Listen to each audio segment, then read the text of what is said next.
Hello, Lottie Dottie, and everybody.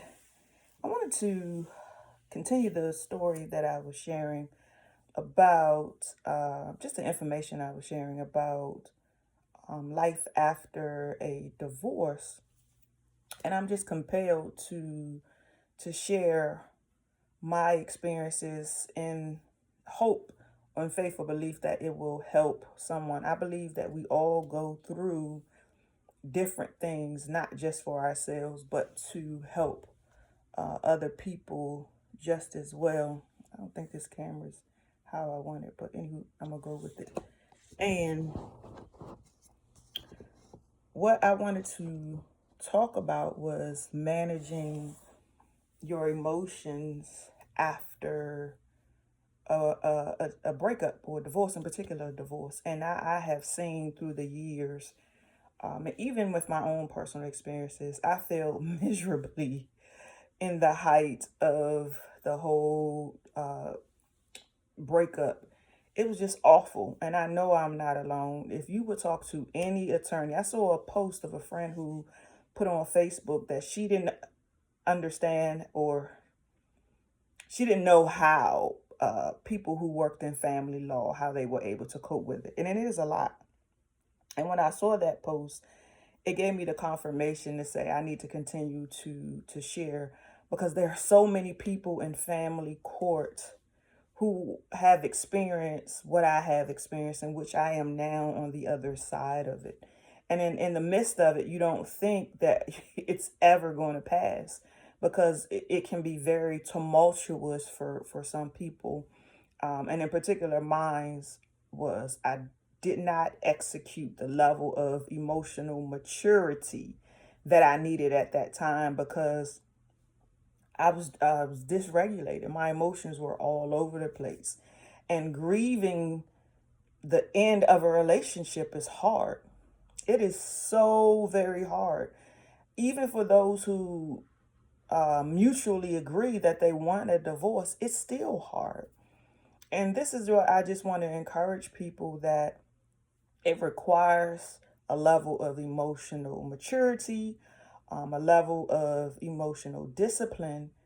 But the challenging part about that is we attempt to think that once we get into a situation that requires us to use emotional maturity, that particular muscle where we may have never had to do that, or we don't have the skill. And this is why I will forever talk about emotional development, because a lot of times we do not have it. Most of us weren't taught how to deal with our emotions. One or two things happened. We saw people who became dysregulated, we saw people who became angry, or saw those people who suppressed, they shut down, right? And so there needs to be a happy medium when you are going actually through a divorce, and you see it, the kids suffer in the process, right? Unfortunately, sometimes. And I remember one day my oldest son said to me, he said, "Mom, I'm tired of seeing you and Dad fuss and argue," because it was really that bad. And at that moment, I said, okay, I must do something different. Mind you, at this point, I am working in the field as a counselor, and I had two good girlfriends who they know they are. They pulled me to the side and they said, "Tarina, you're unraveling." And I had to really pull it together. And so this is why I'm coming on, to just let people know that there is hope on the other side. However, you have to do the work. And it's hard when you're in the midst of a crisis, but it is possible. It is very possible to manage your emotions. And a lot of times that's where we miss the mark. And so it could be an instance where, especially if you have children involved and you want to make a decision for the child, and both of you need to weigh on in on that. And if the child is not in physical harm, the child is not in any danger, because just because people divorce doesn't necessarily mean that they have been a bad parent, right? And I've seen that happen too, because the emotions are so high then now the other partner becomes the villain. And that's tough. And I'm not talking about any instances where there have been history of abuse and someone has divorced because their physical safety. That is not what I'm talking about at all. I'm talking about when another parent did not have any history of harming the child. So this is what I'm talking about. And so what happens is, because you are mad at your spouse because of the breakup and the tensions that are there, so anything that they say and or do is going to be heightened or elevated. So now at this point, there's contention all around, and now you're questioning the judgment of a person. You're questioning the character of a person, and all the things that you may have been feeling, you're projecting those things out when really that is not the issue at heart. The issue at heart is that you're devastated, that your heart is broken, that your marriage is dissolving. And that's the crux of the matter.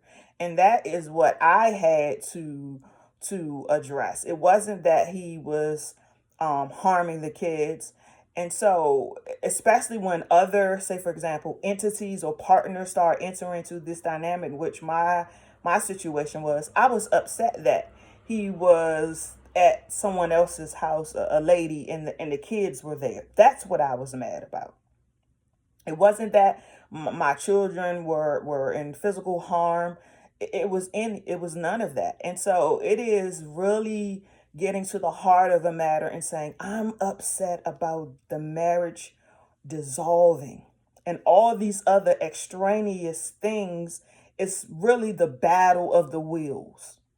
And it's the undertone of, I'm going to hurt them. It might not be spoken, but because I'm hurting, I'm projecting this level of hurt onto my future ex.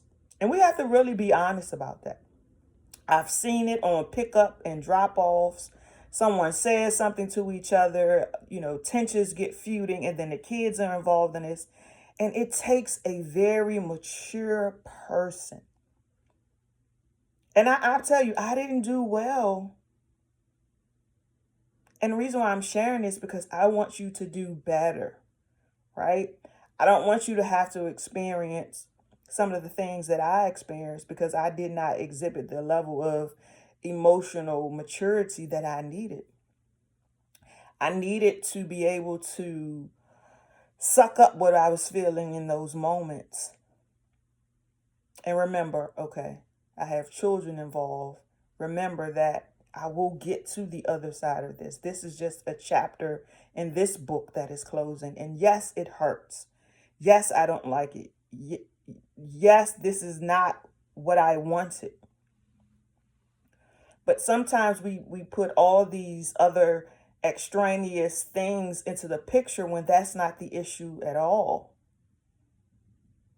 When honestly, sometimes, in some instances, right, custody orders don't always have to go through the court if the two parties would be able to agree and get their emotions out of the way.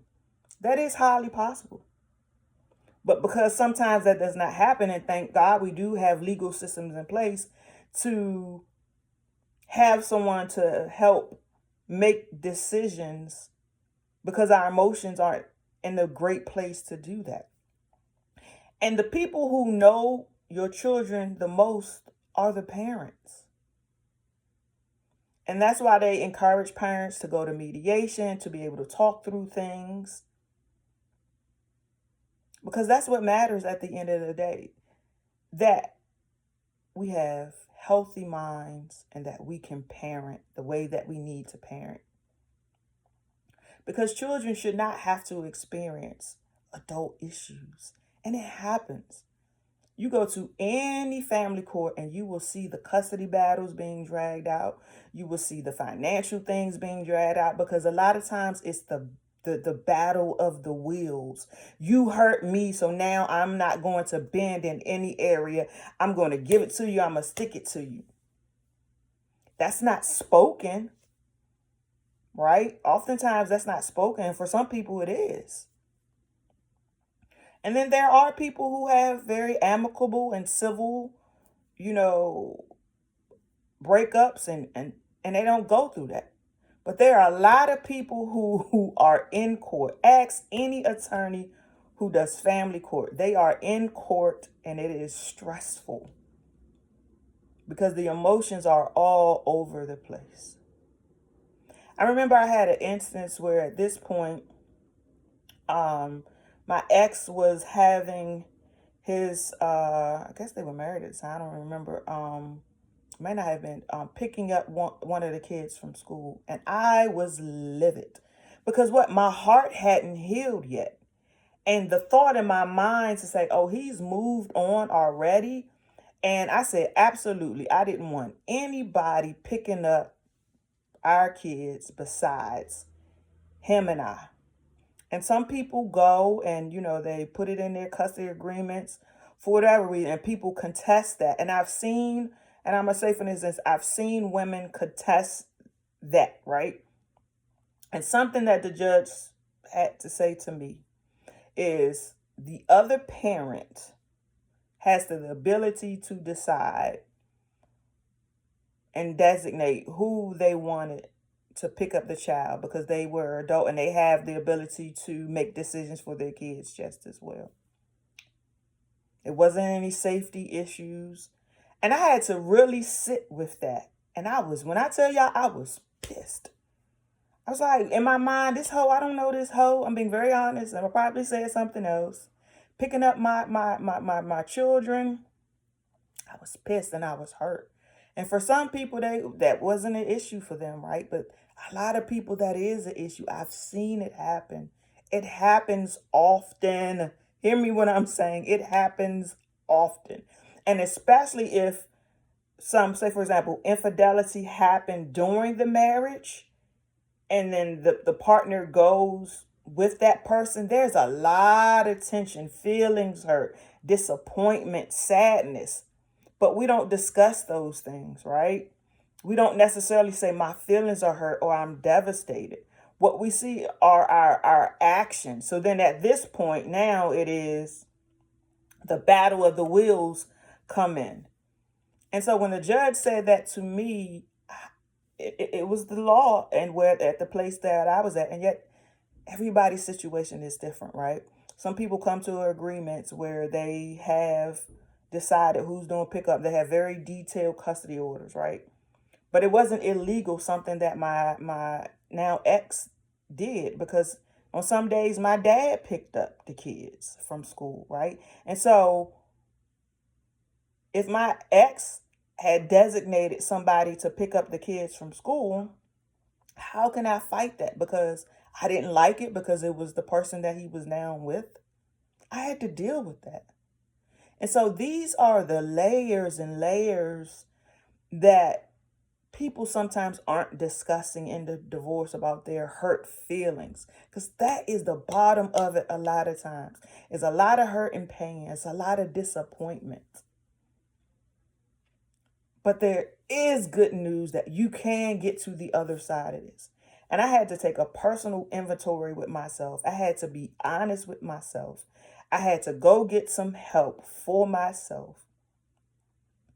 I had to realize that I had children who were watching all of this unfold, and I didn't want my kids impacted by the decisions that two adults were making. And so I had to learn to do something different.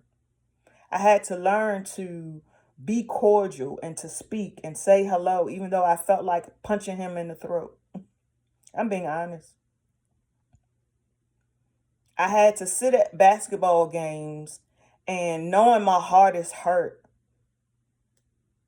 And I had to get my emotions in check so that I wouldn't say anything crazy, so that I wouldn't, look at him crazy. I had to really mature. And a lot of time that anger stays in us so much that it jades our ability to parent as we need to parent. It jades our ability to be cordial as we need to be, because the healing process has to happen. And back to what I was saying in the beginning is that most of us have not been taught how to manage our emotions. We generally go to two pendulums. either the expressive side of being angry or the suppression side of not saying anything and imploding within. And so I just really wanted to just talk and just to be honest and to give a level of hope and to say that it can get better, but you have to find a way to manage those big emotions. If you need to go see a counselor, if you need to exercise to get that level of energy out, right? If you need to do a lot of self-talking, a lot of prayer, a lot of meditation, I would not sit here to say, hey, just ignore what you're feeling. Absolutely not. Because those feelings are going to go somewhere. So I hope and pray that this time that you have started to hear something possibly that I said, to get your mind to thinking. Because I know there is someone who is in the midst of a divorce and their emotions are haywire and they're feeling all these kinds of things. They have children in the process, and they need a level of emotional maturity to help them to get through. And that is my hope and that is my prayer, that something that I shared today will give you hope. If I look back then, I thought then I would never get through that. And now to see how the co-parenting dynamic is so different. Even to the point now, my ex, he is remarried. I have, even in that instance, he has his stepchildren. I have picked them up before to go with my son somewhere. And that took a lot of work. That took a lot of acceptance.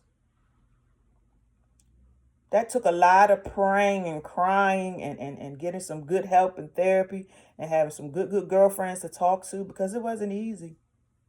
I didn't want to continue to stay in court and to continue to have battles, because there's the battle of the will, because I'm hurt and now I'm on this, I'm going to get him some kind of way. And we got to be honest about that. We got to be honest about that. All right, until next time.